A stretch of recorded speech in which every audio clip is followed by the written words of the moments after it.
Hello students, class 11th, chapter Accounting Standards and International Financial Reporting Standards, chapter 5 है। ध्यान से करेंगे।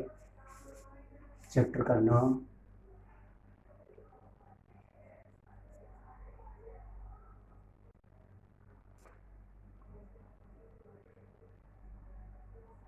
Accounting standards, दूसरा एंड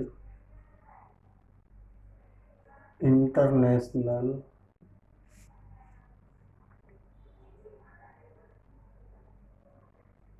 फाइनेंशियल रिपोर्टिंग स्टैंडर्ड्स। ये हमारा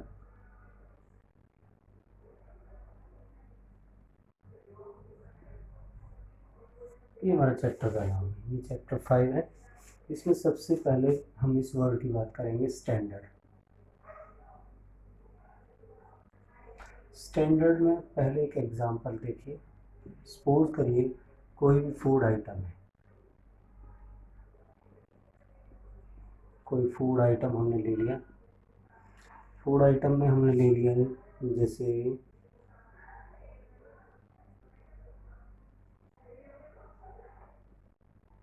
नमकीन, और कौन सी, हल्दीराम, हल्दीराम काजू भुजिया। ये हमने समझने के लिए, स्टैंडर्ड समझने के लिए। तो उन्होंने कहा कि उसके अंदर देखो बेसन, यदि 1 kg बेसन लगेगा तो उसमें जो सॉल्ट है वो 20 ग्राम होगा। उसमें जो चिल्ली है वो आपकी हो सकती है 15 ग्राम हो।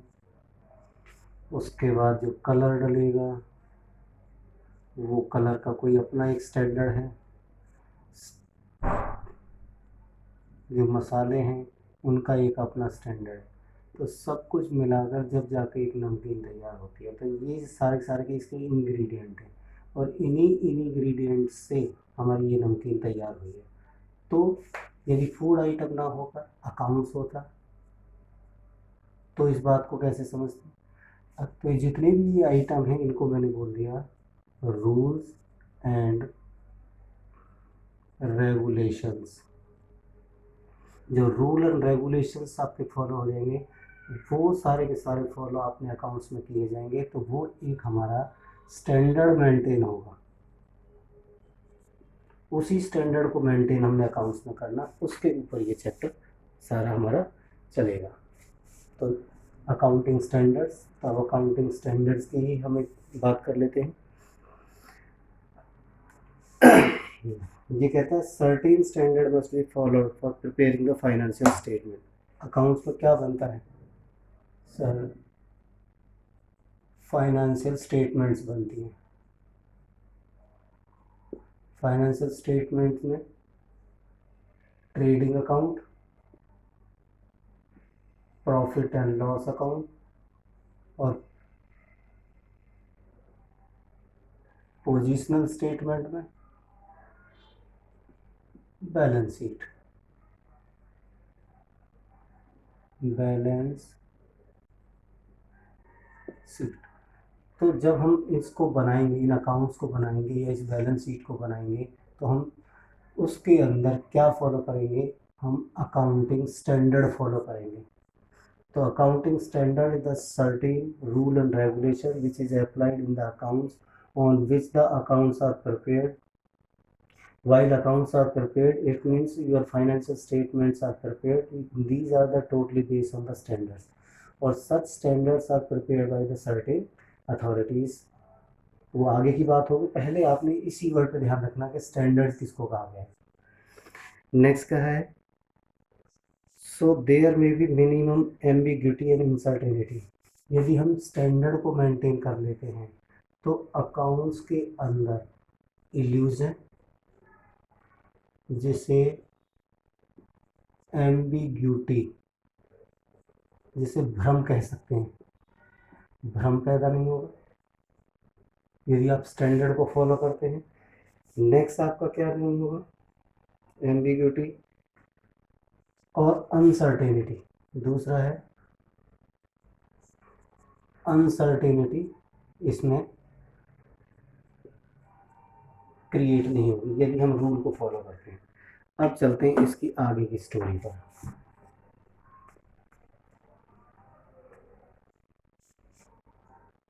सबसे पहले इस चीज़ को दूर करने के लिए international accounting standards,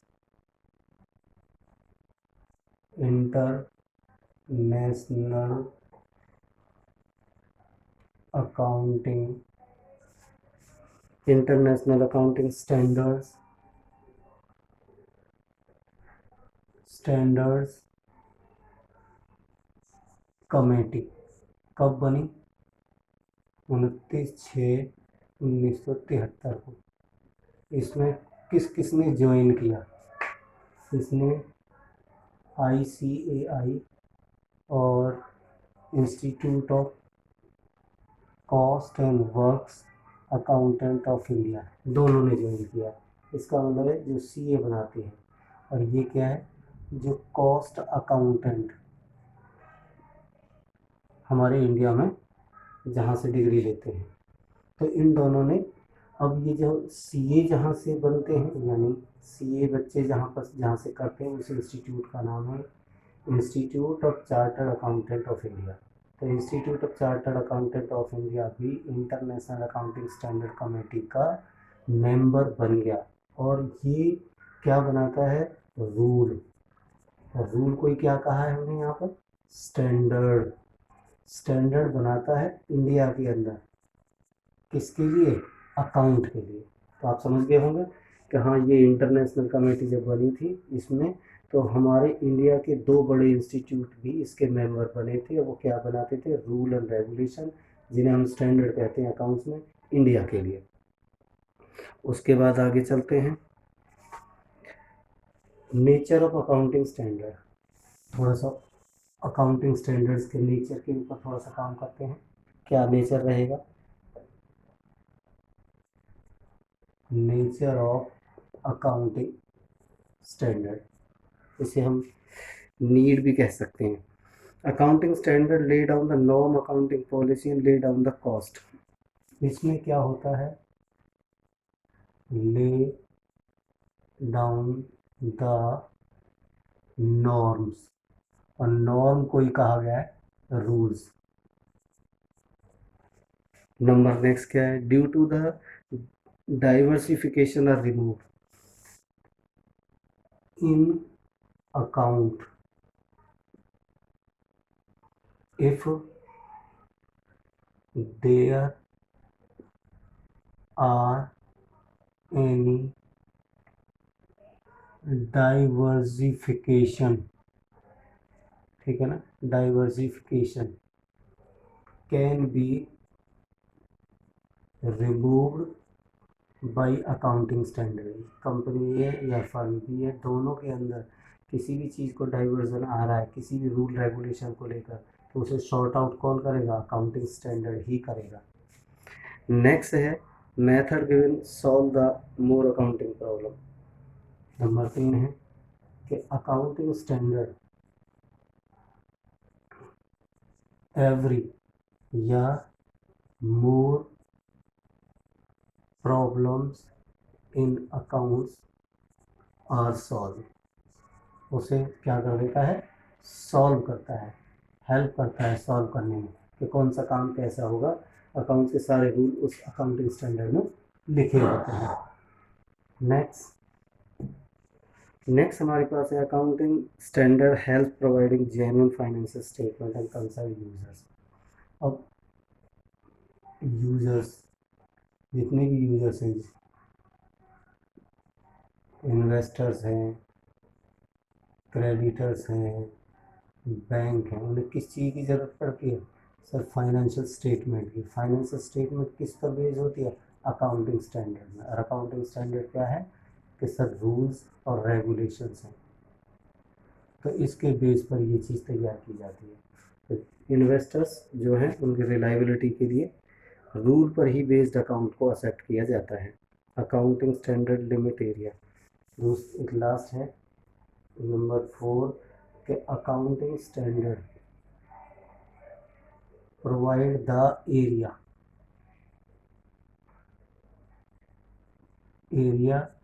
of law in which every enterprise do या prepare his account। वो अपना अकाउंट इसी फ्रेमवर्क के अंदर बनाती है। नेक्स्ट, अब चलते हैं यूटिलिटी, अकाउंटिंग स्टैंडर्ड की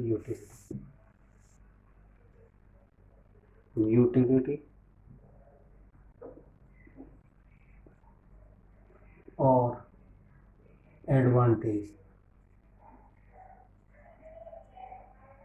यूटिलिटीज और advantages of accounting standard. Accounting standard बनाने से क्या एडवांटेज होगा? नंबर वन है अकाउंटिंग से इम्प्रूव द रिलायबिलिटी। ये है पहला पॉइंट है, इम्प्रूव द रिलायबिलिटी। एक तो इससे अकाउंट्स में भरोसा बनता है, रिलायबिलिटी एंड क्रेडिटेबिलिटी। ये दो पॉइंट है, दोनों का मतलब भरोसा होता है, भरोसा, राइट। तो अकाउंट्स में जो भी अकाउंटिंग स्टैंडर्ड फॉलो किए जाएंगे उनसे अकाउंट में क्या आती है? रिलायबिलिटी आती है। हर आदमी इसको क्या कर लेता है? एक्सेप्ट करता है। Accounting standard generate confidence some of the users of the accounting information by providing the definite structure of the form। क्योंकि फॉर्म ए, फॉर्म बी, फॉर्म सी तीनों का जो नॉर्म्स होंगे,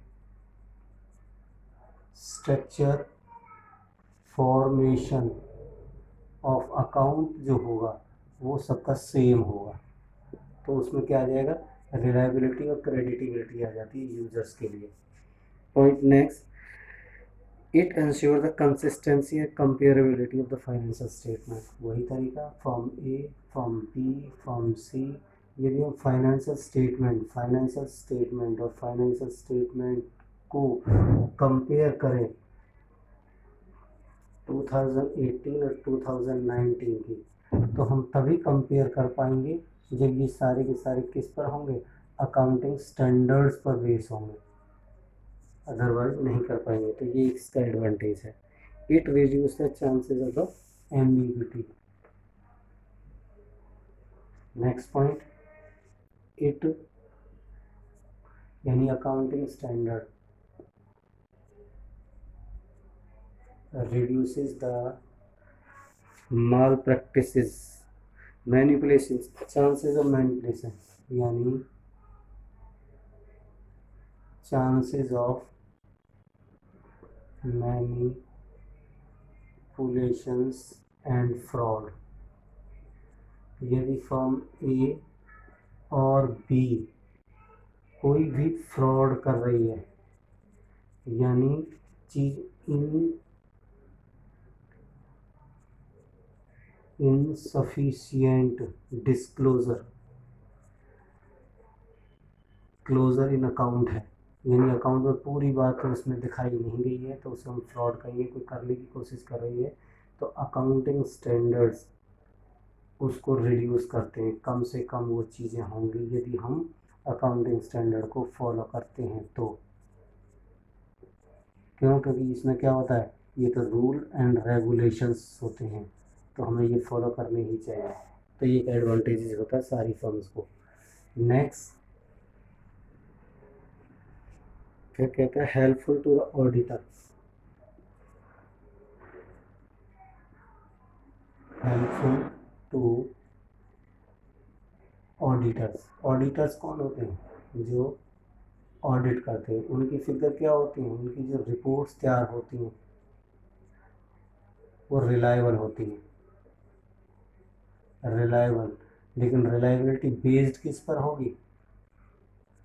जब अकाउंटिंग स्टैंडर्ड फॉलो किए जाएंगे, अदरवाइज नहीं फॉलो किए जाएंगे, तो ऑडिटर्स रिपोर्ट जब बनेगी, ऑडिटर्स रिपोर्ट जब बनेगी तो वो यूज़र्स के लिए, यूज़र्स में कौन है कि सर बैंकर्स, इन्वेस्टर्स एक्सेट्रा, उनके लिए बहुत ज़्यादा बेनिफिट होता है।